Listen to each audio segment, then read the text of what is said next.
دوستو آج کی اس ویڈیو میں ہم کلاس سیکنڈ ایئر کی انگلش بک سے lesson number 2 Jinnah's vision of Pakistan کے کویسچنز اور آنسرز کرنے والے ہیں۔ تو سٹارٹ کرتے ہیں۔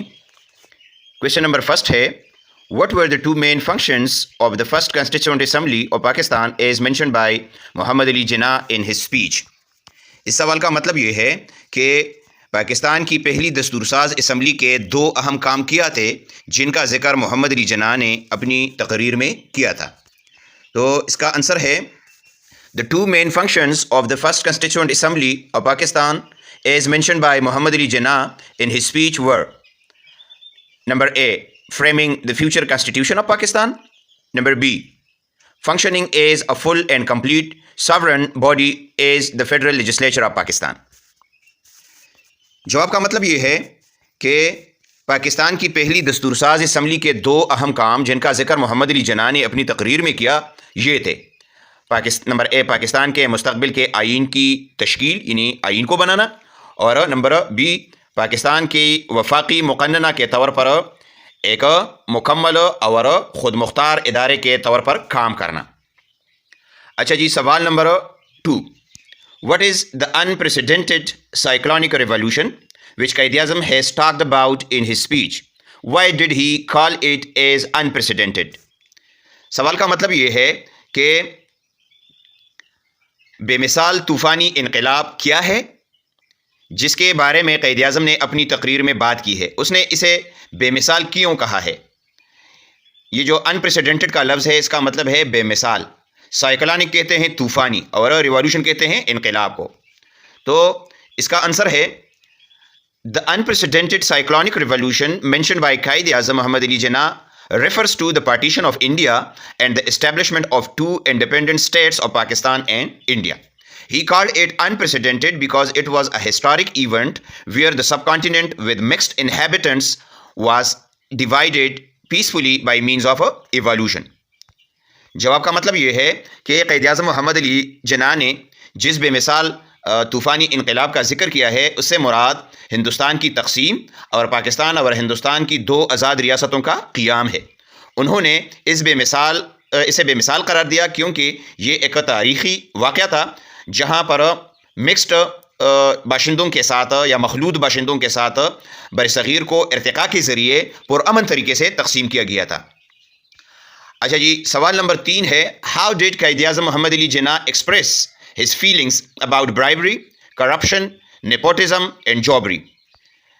سوال کا مطلب یہ ہے کہ قائد اعظم محمد علی جناح نے رشوت، بدعنوانی، اقربا پروری اور بیمانی کے بارے میں اپنے جذبات کا اظہار کیسے کیا؟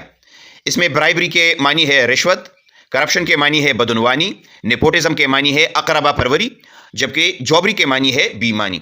تو اس کا آنسر ہے محمد علی جناح expressed strong opposition to bribery, corruption, nepotism and jobbery. He considered bribery and corruption as the biggest curses. He emphasized the need to eradicate these social evils with an iron hand. He warned that he would not tolerate jobbery and nepotism anywhere and in any form. جواب کا مطلب یہ ہے کہ محمد علی جناح نے رشوت ستانی، بدعنوانی، اقربا پروری اور بیمانی کی سخت مخالفت کی ہے۔ وہ رشوت ستانی اور بدعنوانی کو سب سے بڑی لعنت سمجھتے تھے۔ انہوں نے ان سماجی برائیوں کو آہنی ہاتھ سے ختم کرنے کی ضرورت پر زور دیا، ٹھیک ہے، یعنی سختی کے ساتھ اس کو ختم کرنے پر زور دیا۔ انہوں نے خبردار کیا کہ وہ کہیں بھی اور کسی بھی شکل میں بیمانی اور اقربا پروری کو برداشت نہیں کریں گے۔ اس سوال کے اندر جو مشکل الفاظ ہے، برائبری ہے تو رشوت کو کہتے ہیں، کرپشن بدعنوانی کو کہتے ہیں، نیپوٹزم اقربا پروری کو کہتے ہیں، جوبری کہتے ہیں بیمانی کو، ٹھیک ہے، اور اس کے علاوہ ایمفسائزڈ کے معنی ہے زور دینا، ایراڈیکیٹ کے معنی ہے جڑ سے ختم کرنا، اور آئرن ہینڈ سے مراد ہے سختی کے ساتھ آہنی ہاتھ جس کو کہتے ہیں، ٹھیک ہے، اور باقی اس میں ایسا کوئی مشکل لفظ نہیں ہے۔ اچھا جی، اب آتے ہیں کویشچن نمبر 4 کی طرف۔ What were Muhammad Ali Jinnah's views about the partition of India described in a few lines؟ سوال کا مطلب یہ ہے کہ تقسیم ہند کے بارے میں محمد علی جناح کے خیالات کیا تھے، چند ایک لائنز میں بیان کریں۔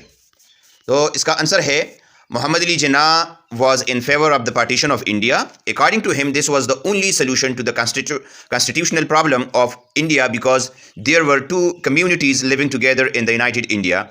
Both had different religions, beliefs, cultures and traditions, so it was impossible for them to live together. جواب کا مطلب یہ ہے کہ محمد علی جناح ہندوستان کی تقسیم کے حق میں تھے. ان کے مطابق یہ ہندوستان کے آئینی مسئلے کا واحد حل تھا کیونکہ متحدہ ہندوستان میں دو جو کمیونٹیز تھے, جو دو برادریاں تھیں, وہ ایک ساتھ رہ رہی تھیں. دونوں کے مختلف مذاہب, عقائد, ثقافتیں اور روایات تھیں, اس لیے ان کا ایک ساتھ رہنا ناممکن تھا. اچھا جی, اب آتے ہیں کویشچن نمبر 5 کی طرف. What in the eyes of the Qaid was the biggest hindrance in the way of India to attain freedom from the foreign occupation? سوال کا مطلب یہ ہے کہ قائد اعظم کی نظر میں ہندوستان کی بیرونی تسلط سے آزادی کے راستے میں سب سے بڑی رکاوٹ کیا تھی. تو اس کا جو آنسر ہے وہ ہے قائد اعظم محمد علی جناح believed that the biggest hindrance in the way of India attaining freedom from foreign occupation was the lack of unity among the natives of the subcontinent and the communal tension between the Hindu and Muslim communities. جواب کا مطلب یہ ہے کہ قائد اعظم محمد علی جناح کا خیال تھا کہ ہندوستان کی بیرونی تسلط سے آزادی کی راہ میں سب سے بڑی رکاوٹ برصغیر کے مقامی باشندوں میں اتحاد کی کمی اور ہندو اور مسلم برادریوں کے درمیان فرقہ وارانہ کشیدگی ہے. اچھا جی, سوال number 6. Describe Quaid اعظم's views about the minorities as expressed in his address to the first Constituent Assembly. سوال نمبر 6 کا مطلب ہے اقلیتوں کے بارے میں قائد اعظم کے خیالات بیان کرے جیسا کہ پہلی دستور ساز اسمبلی سے خطاب میں اس نے بیان کیا تھا. تو اس کا آنسر ہے In his address to the first Constituent Assembly, Qaid Azam expressed his views about the minorities and said that they are equal citizens of one state, having equal rights. They are free to go to their respective places of worship. He emphasized the importance of cooperation and unity among all the communities for the progress and prosperity of Pakistan. جواب کا مطلب یہ ہے کہ قائد اعظم نے پہلی دستورساز assembly سے خطاب میں اقلیتوں کے بارے میں اپنے خیالات کا اظہار کرتے ہوئے کہا کہ وہ ایک ریاست کے مساوی شہری ہیں جن کے مساوی حقوق ہیں, یعنی ایک جیسے حقوق ہیں. وہ اپنی اپنی عبادت گاہوں میں جانے کے لیے آزاد ہیں. انہوں نے پاکستان کی ترقی اور خوشحالی کے لیے تمام کمیونٹیز کا یا تمام برادریوں کے درمیان تعاون اور اتحاد کی اہمیت پر زور دیا. سوال نمبر 7 ہے What kind of freedom did Muhammad Ali Jinnah envision for the people of Pakistan in general? سوال کا مطلب یہ ہے کہ محمد علی جناح نے عام طور پر پاکستانی عوام کے لیے کس قسم کی آزادی کا تصور پیش کیا تھا. تو اس کا آنسر ہے محمد علی جناح envision freedom for the people of Pakistan in which all people of Pakistan, whether they are in majority or in minority, would enjoy equal rights as citizens of Pakistan. All the people would have religious freedom. There would be no differences among the people on the basis of religion, caste or color.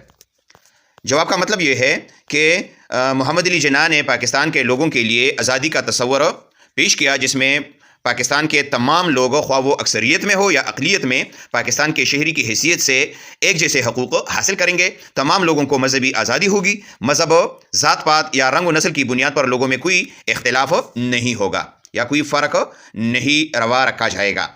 اچھا جی, سوال number 8 ہے What did Muhammad Ali Jinnah mean by Hindus would cease to be Hindus and Muslim would cease to be Muslims?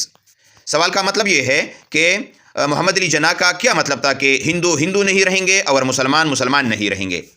تو اس سوال کا جو جواب ہے وہ ہے by the expression Hindus would cease to be Hindus and Muslims would cease to be Muslims. Muhammad Ali Jinnah meant that Muslims and Hindus have equal rights as citizens of one state, irrespective of religion, caste or creed. He said that there would be no political differences among Hindus and Muslims on the basis of their religion.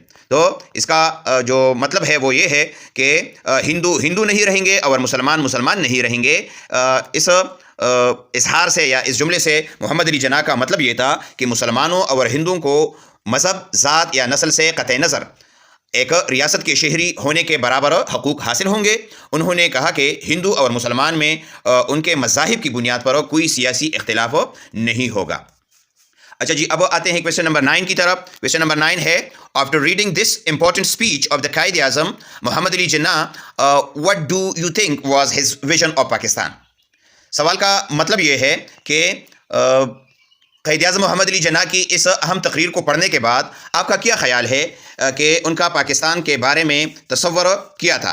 تو اس کا answer ہے after reading this important speech of Quaid Azam I think that the Quaid was very hopeful about the future of Pakistan. He envisioned a Pakistan which would be free of all social, political and moral evils. There would be equality and justice which would lead to the peace and prosperity of the country. جواب کا مطلب یہ ہے کہ قائد اعظم کی اس اہم تقریر کو پڑھنے کے بعد میرا خیال ہے کہ قائد اعظم پاکستان کے مستقبل کے بارے میں بہت پر امید تھے. انہوں نے ایک ایسے پاکستان کا تصور پیش کیا جو تمام سماجی، سیاسی اور اخلاقی برائیوں سے پاک ہو، مساوات اور انصاف ہوگا، جس سے ملک میں امن اور خوشحالی آئے گی. اچھا جی، لاسٹ جو سوال ہے، سوال number 10. Read the last paragraph of this speech and state as to what were the guiding principles of the Qaid Azam Muhammad Ali Jinnah. Also elaborate the significance of these principles. سوال کا مطلب یہ ہے کہ اس تقریر کا جو آخری پیراگراف ہے اس کو پڑھیں اور بتائیے کہ قائد اعظم محمد علی جناح کے رہنما اصول کیا تھے، نیز ان اصولوں کی اہمیت کو بھی واضح کریں. تو اس کا جو آنسر ہے وہ ہے after reading the last paragraph of this speech we come to know that the guiding principles of the Quaid Azam Muhammad Ali Jinnah were justice, fair play and impartiality. All these principles are very much significant because a country cannot make progress without following these principles.